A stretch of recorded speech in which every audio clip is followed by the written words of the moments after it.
Video के अंदर आज हम बात करने वाले हैं what happened to the shifting cultivators. तो इसके पिछले वीडियो के अंदर हमने जाना था what happened to the tribal chief, मतलब जो ब्रिटिश रूल होता है उसके अंदर जितने भी ट्राइबल चीफ्स होते हैं उनकी पोजीशन का क्या होता है, वो उनकी पोजीशन जो है वो इंक्रीज होती है या फिर उनकी पोजीशन डिक्रीज होती है। तो हमने देखा था कि उनकी जो पोजीशन है वो डिक्रीज हो जाती है। उनके पास हम पहले जो एडमिनिस्ट्रेशन की पावर हुआ करती थी वो बाद में उनसे ले ली जाती है। तो बहुत ही बेकार स्थिति थी ट्राइबल चीफ्स की। ब्रिटिशर्स के आने के बाद में जो भी ट्राइबल चीफ्स थे वो बिल्कुल भी हैप्पी नहीं थे। उनकी एडमिनिस्ट्रेशन की पावर चली गई थी, उनको एक पपेट की तरह बैठा दिया था। अब हम बात करने वाले हैं what happened to the shifting cultivators. जो शिफ्टिंग कल्टीवेटर्स थे उनकी लाइफ के ऊपर क्या इम्पैक्ट पड़ता है। अब शिफ्टिंग कल्टीवेटर्स कौन होते हैं ये तो हमने हमारे चैप्टर के अंदर पहले डिस्कस किया था कि जो शिफ्ट करते रहते हैं, आज वो एक जगह रहेंगे फिर कल दूसरी जगह चले जाएंगे। मान लेते हैं कि क्या है, एक फॉरेस्ट है। अब फॉरेस्ट के अंदर जितने भी शिफ्टिंग कल्टीवेटर्स हैं वो आज छोटी सी जगह पे रहते हैं, अब कल क्या करेंगे वो, या फिर 1-2 सालों के बाद वो दूसरी जगह चले जाएंगे। वहाँ पे जितने भी ट्रीज हैं उनको काटेंगे वो, और वहाँ पे जो भी ट्रीज होंगे उनको आग लगा देंगे। बाद में जो राख बनेगी उसको मिट्टी के अंदर मिला देंगे, और बारिश होने के बाद में उसके अंदर जो भी क्रॉप्स हैं या फिर जो बीज है उनको ब्रॉडकास्ट कर देंगे, उनको डाल देंगे, और बाद में उनकी जो क्रॉप है वो ग्रो हो जाएगी। फिर 2-3 सालों के बाद में जो वो लैंड होगी उसकी जो भी फर्टिलिटी है वो कम हो जाएगी। तो जब उस लैंड की फर्टिलिटी कम हो जाएगी तो वो दूसरी जगह पे चले जाएंगे। वो जो भी दूसरी जगह होगी वहाँ पे भी ट्रीज को कट करेंगे, उनको जला देंगे। तो ये सारी जो प्रोसेस है ये चलती रहती है। तो जो ये प्रोसेस को जो ये जो प्रोसेस है शिफ्टिंग कल्टीवेटर्स की, उसको जो भी मेंबर्स परफॉर्म करते हैं उनको हम शिफ्टिंग कल्टीवेटर्स बोलते हैं। तो जो भी शिफ्टिंग कल्टीवेटर्स होते हैं उनकी लाइफ के ऊपर क्या इम्पैक्ट पड़ता है ब्रिटिश रूल के आने के बाद में, तो ये सारी चीज़ें हम हमारे इस वीडियो के अंदर डिस्कस करेंगे। तो अब हम स्टार्ट करते हैं। तो जो भी ब्रिटिशर्स होते हैं अब हम उनका पर्सपेक्टिव देख लेते हैं कि ब्रिटिशर्स शिफ्टिंग कल्टीवेटर्स के बारे में क्या सोचते थे। तो हमने जो हमारा देखा था कि सब वर सेटल्ड कल्टीवेटर्स, उसके अंदर भी हमने डिस्कस किया था कि ब्रिटिशर्स जो थे, ब्रिटिशर्स को जितने भी सेटल्ड कल्टीवेटर्स थे वो बहुत ही ज़्यादा अच्छे लगते थे, क्योंकि वो एक जगह पे सेटल हो जाते थे, वहाँ पे एग्रीकल्चर परफॉर्म करते थे। तो ब्रिटिशर्स को टैक्स लेने में बिल्कुल भी मुश्किल नहीं होता था। तो ब्रिटिशर्स को जो भी सेटल्ड कल्टीवेटर्स थे वो अच्छे लगते थे, लेकिन जो शिफ्टिंग कल्टीवेटर्स थे वो बहुत ही बेकार लगते थे ब्रिटिशर्स को। तो ब्रिटिशर्स को जो शिफ्टिंग कल्टीवेटर्स थे वो बहुत ही ज़्यादा बेकार लगते थे। शिफ्टिंग कल्टीवेटर्स की जगह हम ये भी बोल सकते हैं कि ब्रिटिशर्स को शिफ्टिंग कल्टीवेटर्स की मूवमेंट जो है वो बहुत ही ज़्यादा ख़राब लगती थी, क्योंकि जो भी शिफ्टिंग कल्टीवेटर्स है वो आज इस लैंड पे रहेंगे फिर थोड़े दिनों बाद में दूसरी लैंड पे चले जाएंगे। तो बाद में ब्रिटिशर्स को उनको ढूंढना पड़ता था टैक्स के लिए। तो बाद में ब्रिटिशर्स को लगा कि यार ये जो शिफ्टिंग कल्टीवेटर्स है ये सही नहीं है, हमें क्या करना होगा, हमें इनको सेटल कराना होगा। एक जगह पे हम इनको सेटल कराएंगे ताकि हमें उनको एडमिनिस्टर करना बहुत ही ईजी हो जाएगा और हमें उनसे टैक्स लेने में भी बिल्कुल भी तकलीफ नहीं होगी। तो ब्रिटिशर्स ने ये सोचा, क्योंकि ब्रिटिशर्स को सेटल कल्टीवेटर्स अच्छे लगते थे, उनसे टैक्स लेने में कोई भी डिफ़िकल्टी नहीं होती थी। लेकिन जो शिफ्टिंग कल्टीवेटर्स थे वो जगह से जगह एक प्लॉट ऑफ लैंड से दूसरे प्लॉट ऑफ लैंड के अंदर वो एक तरह से मूव करते रहते थे। तो बाद में ब्रिटिशर्स को टैक्स लेने में बहुत ही डिफ़िकल्टी होती थी। बाद में ब्रिटिशर्स ने सोचा कि हमें जो शिफ्टिंग कल्टीवेटर्स हैं उनको एक जगह पे सेटल करवाना होगा। तो वो क्या करने की कोशिश करेंगे, वो शिफ्टिंग कल्टीवेटर्स को सेटल करवाने की कोशिश करेंगे। तो settled peasants were easier to control and administer.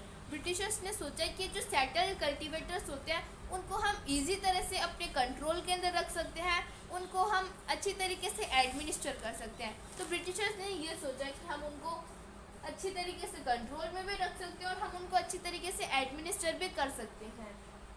Regular revenue sources for the state. अब जब वो उनको अच्छी तरीके से एडमिनिस्टर कर सकते हैं तो उनके लिए इजी हो जाएगा टैक्स कलेक्ट करना। जब कोई आदमी सेटल रहता है तो ब्रिटिशर्स को पता रहेगा कि ये जो रामू है, ये मान लेते हैं कि कोई एक रामू है तो ये इसी प्लॉट ऑफ लैंड पे रहेगा और इसके पास में इतनी ही लैंड रहेगी। वरना शिफ्टिंग कल्टीवेटर्स तो क्या करते थे, शिफ्टिंग कल्टीवेटर्स तो कभी एक छोटे से एरिया के ऊपर अपनी जो पहले मान लेते हैं कि पूरा इतना बड़ा सर्कल है, अब शिफ्टिंग कल्टीवेटर्स क्या करेंगे, एक बार शिफ्टिंग कल्टीवेटर्स के मान लेते हैं कि थोड़े कम मेंबर्स हैं उनकी फैमिली में, तो वो थोड़े छोटे प्लॉट ऑफ लैंड के ऊपर कल्टीवेट करेंगे।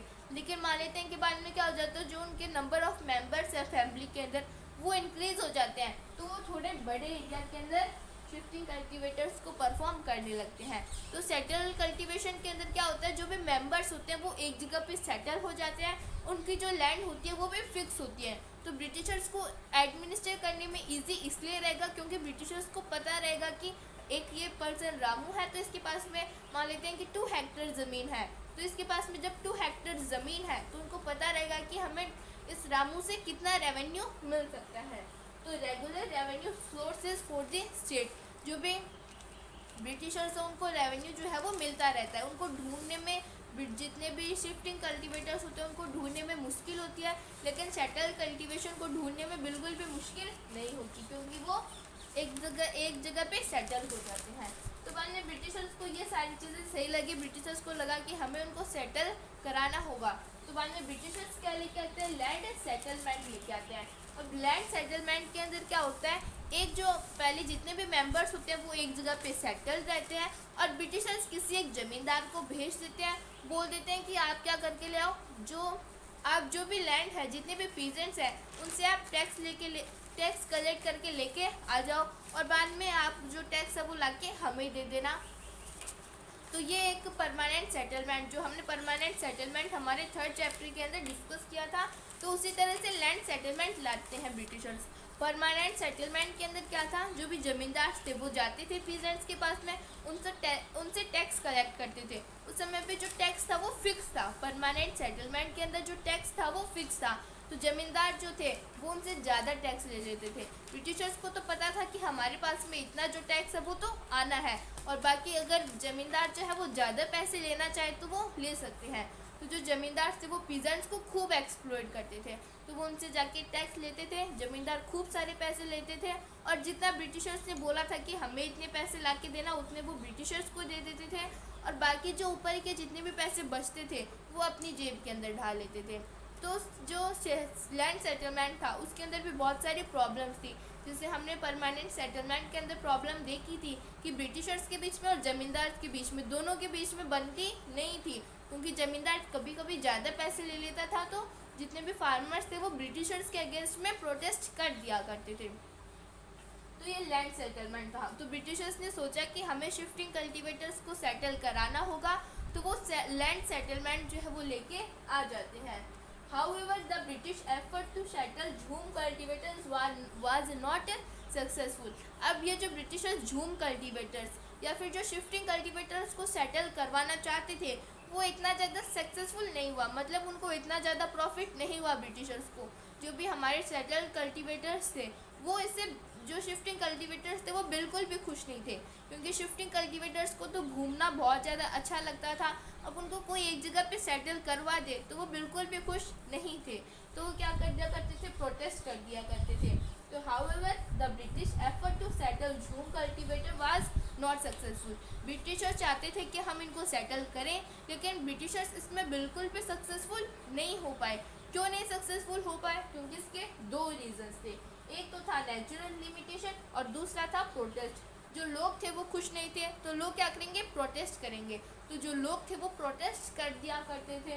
और पहला रीज़न है नेचुरल लिमिटेशन। अब ये नेचुरल लिमिटेशन क्या होती है, water is scarce and soil is dry. अब वाटर जो है उसकी मानते हैं कि जो सेटल कल्टीवेटर्स है वो उस जगह पे, शिफ्टिंग कल्टीवेटर्स उस जगह पे सेटल हुए हैं जहाँ पे पानी ही ना हो, तो जब पानी की स्कैर्सिटी होगी तो उनको खाने के लिए कुछ नहीं मिलेगा, जो सोयल है वो एकदम से बंजर हो जाएगी, वो एकदम से सूख जाएगी।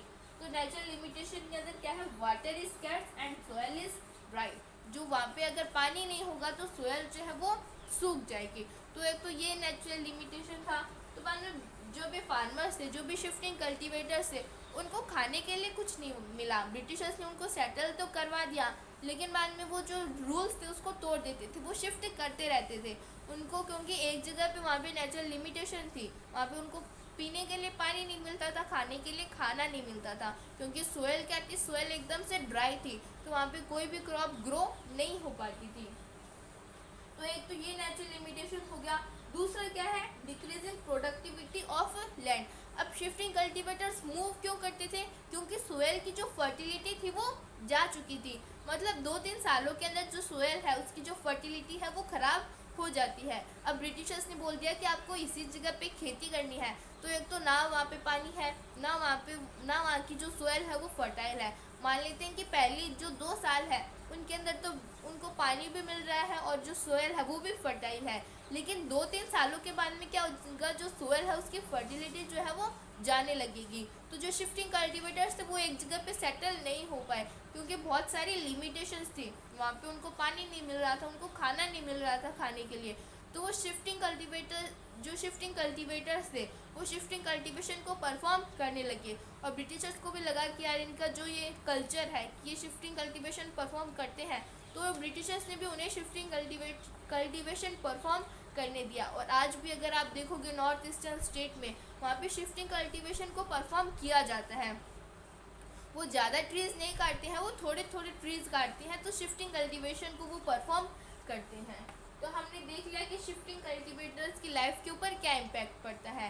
ब्रिटिशर्स सोचते हैं कि ये शिफ्टिंग कल्टीवेटर जो है वो सही नहीं है, हम उनको अच्छी तरीके से एडमिनिस्टर नहीं कर पाते, हम जो लैंड का जो रेवेन्यू है उससे भी कलेक्ट नहीं कर पाते। तो बाद में ब्रिटिशर्स लैंड सेटलमेंट लेके आए। उन्होंने बोल दिया कि हम आपसे इतना ही टैक्स लेंगे और आपको एक जगह पे सेटल होना ही होगा। लेकिन बाद में जो ब्रिटिशर्स थे वो अपनी इस एफर्ट के अंदर सक्सेसफुल नहीं हो पाए। 2 रीजंस थे, एक तो जो हमारे शिफ्टिंग कल्टीवेटर्स थे वो खुश नहीं थे, तो वो प्रोटेस्ट कर देते थे। और पहला रीज़न है वहाँ की नेचुरल लिमिटेशन, जो पानी था उसकी कमी थी, तो जो लैंड है वो सूख जाएगी। जब पानी नहीं होगा लैंड के अंदर तो लैंड क्या करेगी, लैंड सूख जाएगी। और दूसरा जो सोयल है, अब अगर हम 2-3 सालों तक उसी लैंड के ऊपर कल्टीवेट करते जाएंगे तो जो लैंड है उसकी फर्टिलिटी कम होती जाएगी, तो वहाँ पे प्रोडक्शन जो है वो भी ज़्यादा नहीं होगा। तो हमारे जो टॉपिक है ये कंप्लीट होता है। इसके नेक्स्ट वीडियो के अंदर हम हमारे नेक्स्ट टॉपिक के बारे में डिस्कस करेंगे। If anybody have any type of doubt, any type of query, then please ask me in the comments. Thank you so much.